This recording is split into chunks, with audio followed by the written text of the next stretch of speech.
أعوذ بالله من الشيطان الرجيم بسم الله الرحمن الرحيم الحمد لله رب العالمين والصلاة والسلام على سيد المرسلين وعلى آله وصحبه أجمعين فإن خير الكلام كلام الله وخير الهدي هدي محمد صلى الله عليه وسلم وشر الأمور محدثاتها وكل محدثة بدعة بسم الله عليك توكلنا وإليك أنبنا وإليك المصير إياك نعبد وإياك نستعين ولا حول ولا قوة إلا بالله العلي العظيم ബഹുമാനമുള്ള പണ്ഡിതന്മാരെ, ബഹുമാനമുള്ള ശ്രോതാക്കളെ, സഹോദര സഹോദരിമാരെ, ബിസ്മില്ലാഹിർ റഹ്മാനിർ റഹീം വഇദ ഖറല്ലാഹു മീസാഖൻ നബിയ്യിൻ لما آتيتكم من كتاب وحكمة ثم جاءكم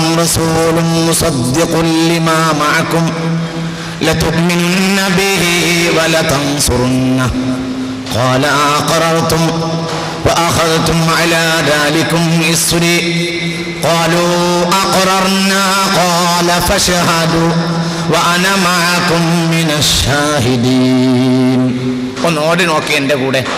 أعوذ بالله من الشيطان الرجيم بسم الله الرحمن الرحيم وإذا أخذ الله ميثاق النبيين لما آتيتكم من كتاب وحكمة ثم جاءكم رسول مصدق لما معكم لتؤمنن به ولتنصرنه قال أقررتم وأخذتم على ذلكم إصري قالوا أقررنا قال فاشهدوا وأنا معكم من الشاهدين.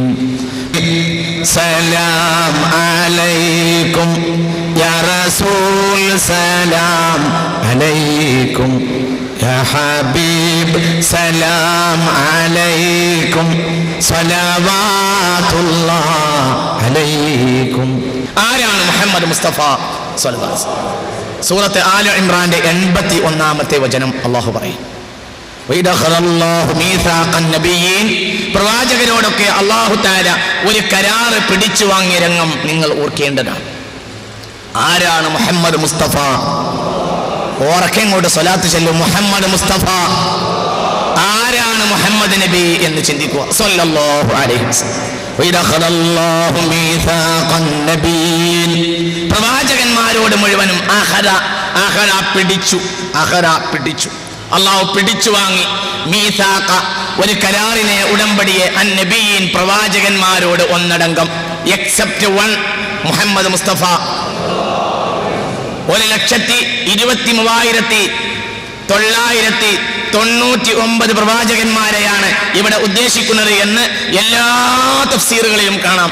ഇബ്നു തൈമിയ്യയുടെ ശിഷ്യനായ ഹാഫിൾ ഇബ്നു കസീർ തങ്ങൾ തന്റെ തഫ്സീർ ഇബ്നു കസീറിൽ പോലും അങ്ങനെ രേഖപ്പെടുത്തിയിട്ടുണ്ട്. മനസ്സിലായില്ലേ? 1,23,999 പ്രവാചകന്മാരോടും അള്ളാഹു ഒരു കരാറ് പിടിച്ചു വാങ്ങിയ രംഗം നിങ്ങൾ ഓർക്കേണ്ടതാണ് എന്ന് വിശുദ്ധ ഖുർആൻ. ആരാണ് മുഹമ്മദ് മുസ്തഫ? വളരെ ചിന്തിക്കുക. പ്രവാചകന്മാരോട് മുഴുവനും പിടിച്ചു വാങ്ങി മീസാഖ്, ഒരു ഉടമ്പടി, കരാർ, അന്നബിയീൻ, പ്രവാചകന്മാരോട് ഒരു കരാർ പിടിച്ചു വാങ്ങിയ രംഗം നിങ്ങൾ ഓർക്കേണ്ടതാണ്. എന്താ കരാറ്? ലമാ ആതൈതുകും മിൻ കിതാബിൻ വഹിക്മ, നിങ്ങൾക്ക് ഞാൻ കിതാബും നുബുവത്തും നൽകാം എന്നിരിക്കട്ടെ. ലമാ ആതൈതുകും, നിങ്ങൾക്ക് ഞാൻ നൽകി എന്നിരിക്കട്ടെ. മിൻ കിതാബിൻ, ഒരു കിതാബും, വഹിക്മത്തിൻ, നുബുവത്ത്.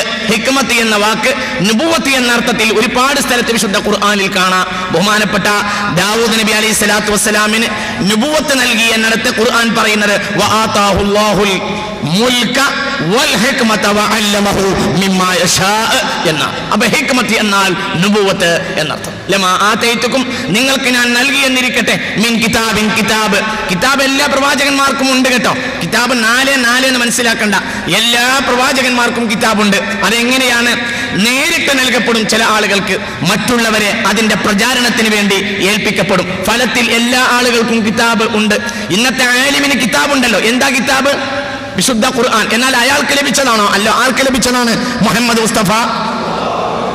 ഉലമാഇന്റെ സ്ഥാനമാണല്ലോ അംബിയായിനുള്ളത്. ഉലമാ ഉമ്മത്തി കഅംബിയാഇ ബനി ഇസ്രായീൽ എന്ന ഹബീബായ മുഹമ്മദ് മുസ്തഫ സ്വല്ലല്ലാഹു അലൈഹി വസല്ലം മനസ്സിലാക്കണം. അപ്പൊ മൊത്തത്തിൽ പ്രവാചകന്മാർക്കൊക്കെ അള്ളാഹു കിതാബ് നൽകി, ഏട് നൽകിയിട്ടുണ്ട്. ഞാൻ നിങ്ങൾക്ക് കിതാബും നിങ്ങൾക്ക് നുബുവത്തും നൽകി എന്നിരിക്കട്ടെ. എന്നിട്ട് നിങ്ങൾ നൽകി, നിങ്ങൾക്ക് ഞാൻ നൽകി, എന്നിട്ട് ثم جاءكم رسول مصدق لما معكم ثم جاءكم പിന്നെ നിങ്ങളുടെ അരികിൽ എത്തി എന്നിരിക്കട്ടെ. പിന്നെ എന്ന് പറഞ്ഞാൽ കരാർ പിടിച്ചു വാങ്ങിയത് ആലമുൽ അർവാഹില, ഉപരിലോകത്താണ്. സുമ്മ എന്നാൽ പിന്നീട്. ഇത് കേവലം ക്രമത്തിന് വേണ്ടി പറഞ്ഞ സുമ്മയല്ല, പിന്നീടുള്ള ജീവിതത്തിൽ. അഥവാ ഏത് ജീവിതത്തിൽ? ഹയാത്തുൽ അർളിയ. പിന്നെ വളരെ ചിന്തിക്കണം. ആദ്യം അല്ലാഹു സുബ്ഹാനഹു വ തആല അവിടെ നുബുവത്ത് അവർക്ക് നൽകാമെന്ന് വെച്ചു. എന്നിട്ട് നിങ്ങൾ ഈ നുബുവത്തിനെ ഏറ്റെടുക്കുക. എന്നിട്ട് സുമ്മ പിന്നീട് എന്നാൽ പിന്നീട് ജീവിത കാലഘട്ടത്തിൽ. ഏതാണ് ആ ജീവിതം? ഭൂമിയിൽ നിങ്ങൾ വന്നു, നിങ്ങൾ പ്രവർത്തനം തുടങ്ങി, നിങ്ങൾ പ്രവർത്തിച്ചു കൊണ്ടിരിക്കുന്ന സാഹചര്യത്തിൽ, നിങ്ങൾ നബിയായി പ്രവർത്തിച്ചു കൊണ്ടിരിക്കുന്ന സാഹചര്യത്തിൽ ജാഅക്കും നിങ്ങളുടെ അരികിൽ വന്നു എന്നിരിക്കട്ടെ റസൂലുൻ, മഹാനായ റസൂൽ എന്ന് വിശുദ്ധ ഖുർആനിൽ മുമ്പോ പിമ്പോ പ്രത്യേകം ഒരാളിലേക്ക് സൂചന പറയാതെ പറഞ്ഞ എല്ലാ റസൂൽ കൊണ്ടും ഉദ്ദേശം മുഹമ്മദ് നബി. ഏതുപോലെ ലഖദ് മന്നല്ലാഹു അലൽ മുഅ്മിനീന ഇദ് ബഅസ ഫീഹിം റസൂലൻ, ഉദ്ദേശം മുഹമ്മദ് നബി സ്വല്ലല്ലാഹു അലൈഹി വസല്ലം. ലഖദ് ജാഅക്കും റസൂലും മിൻ അൻഫുസിക്കും, റസൂലുൻ ഉദ്ദേശം മുഹമ്മദ് നബി സ്വല്ലല്ലാഹു അലൈഹി വസല്ലം. മനസ്സിലായില്ലേ? നല്ലോണം ചിന്തിക്കുക. അല്ലാഹുവിന്റെ ഖുർആൻ ഇങ്ങനെ എടുത്തു നോക്കൂ. ഞാൻ ചെറിയ ഒരു രൂപം പറഞ്ഞു തരികയാണ്. അള്ളാഹുവിന്റെ വിശുദ്ധ ഖുർആനിൽ ഒരു ഭാഗത്ത് എടുക്കുമ്പോൾ ഒരു റസൂൽ എന്ന വാക്ക് കണ്ടു. മുമ്പോ പിമ്പോ ഒരു പ്രത്യേക ആളിലേക്ക് സൂചന പറഞ്ഞിട്ടും ഇല്ല എങ്കിൽ അവിടെ ഉദ്ദേശം മുഹമ്മദ് നബി സ്വല്ലല്ലാഹു അലൈഹി വസല്ലം. അത് ഖായിദത്തുൻ അസ്ലിയ, വിശുദ്ധ ഖുർആന്റെ അടിസ്ഥാനപരമായ നിയമമാണ്, ഉസൂലാണ്, അടിസ്ഥാന തത്വമാണ്. അപ്പൊ സുമ്മ ജാഅക്കും പിന്നെ നിങ്ങൾ പ്രവർത്തിച്ചു കൊണ്ടിരിക്കുന്ന കാലഘട്ടത്തിൽ ജാഅക്കും നിങ്ങളുടെ അരികിൽ വന്നു എന്നിരിക്കട്ടെ. നിങ്ങളിങ്ങനെ പ്രവർത്തന ഗോതയിൽ ഇറങ്ങി പ്രവർത്തിച്ചു കൊണ്ടിരിക്കുന്ന സാഹചര്യത്തിൽ ജാഅക്കും നിങ്ങളുടെ അരികിൽ വന്നു എന്നിരിക്കട്ടെ റസൂലുൻ, എന്റെ റസൂൽ മുഹമ്മദ് നബി. അദ്ദേഹമാണ് റസൂൽ. മറ്റുള്ളവർ മുഴുവനും അദ്ദേഹത്തിലേക്കുള്ള ബിശാറത്തുകളാണ് എന്ന് വിശുദ്ധ ഖുർആനിൽ വ്യാഖ്യാനത്തിൽ മുഫസ്സിരീങ്ങൾ സൂചിപ്പിച്ചിട്ടുണ്ട്. ഏറ്റവും മഹാനായ റസൂൽ അഷ്റഫുൽ ഖൽഖ് മുഹമ്മദ് മുസ്തഫ. നിങ്ങൾ പ്രവർത്തന ഗോരയിൽ ഇറങ്ങി പ്രവർത്തിച്ചു കൊണ്ടിരിക്കുന്ന സാഹചര്യത്തിൽ ഇവിടെ റസൂൽ കൊണ്ട് ഉദ്ദേശം മുഹമ്മദ് നബിയാണ്. ഹാഫിദ് ഇബ്നു കസീർ തന്റെ തഫ്സീർ ഇബ്നു കസീറിൽ രേഖപ്പെടുത്തിയിട്ടുണ്ട്. ഇവിടെ ഉദ്ദേശം റസൂൽ കൊണ്ട് ഉദ്ദേശം മുഹമ്മദ് നബിയാണ് എന്ന് ഇബ്നു ജരീർ തുബരി തന്റെ തുബരിയിൽ രേഖപ്പെടുത്തിയിട്ടുണ്ട്. ഇവിടെ ഉദ്ദേശം മുഹമ്മദ് നബിയാണ് എന്ന് ബഹുമാനപ്പെട്ട അബൂ ഹയ്യാനിൽ ഉൻദുരിസി തന്റെ ബഹറുൽ മുഹീത്തിൽ രേഖപ്പെടുത്തിയിട്ടുണ്ട്. ഇവിടെ ഉദ്ദേശം മുഹമ്മദ് നബിയാണ് എന്ന് റഷീദുർ റിള, വഹാബിസത്തിന്റെ നേതാവായ റഷീദുർ റിള